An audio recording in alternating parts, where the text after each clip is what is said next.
Especially because a lot of people are working less. There's a lot of pressure to fill that time, that extra time that we have with productive things. So whether it's free online courses or webinars or diving into that new project, whether it's at home or in work or whatever, fitness, like we just feel like we should be doing something with all of this time. Why is it so important for people to be compassionate with themselves if they're not feeling particularly motivated to be doing all the things right now? Totally. I love this question because compassion is so key right now, both self-compassion, but also compassion for others.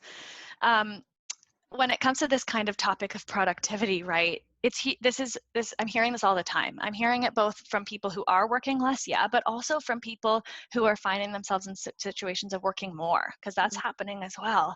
Good point. Yeah. And or doing their regular job, but having to get used to doing things virtually, right? And this can take up a lot of time in our lives. It can take up a lot of our energy as well, not to mention the already existing energy suck that is this pandemic and that is the stress of this pandemic, right? We So have to realize that stress sucks energy. It doesn't have to be a thing that you're doing. It's a state that you're feeling in your body, right? Like that actually is a physiological state that takes up energy from your body. So we have to realize that and be okay with it. that's exactly it, Casey. Yeah. I saw this meme the other day that I just absolutely loved. And if I could like share it with the world, well, I would. So I'm going to say it on here.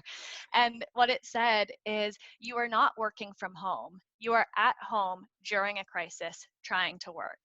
And this is a distinction that applies to all of these other things too, right? It's exactly what you were just saying. Like we can't expect the same of ourselves that we did before this because of this added pressure and added stress and fatigue, really, ultimately. I'm going to loop back around to one thing that you said because I think that it's so important in every aspect of life. But the comparison game is very dangerous. It almost always involves us making assumptions about what we think is really happening with that other person's life, right? So just like you're saying, where you don't know the whole picture, you don't know what their whole day looked like, you got a snapshot of it. That's beautiful and that's great. And you can experience that, through a screen on social media or, on the phone with them telling you about it. That's lovely.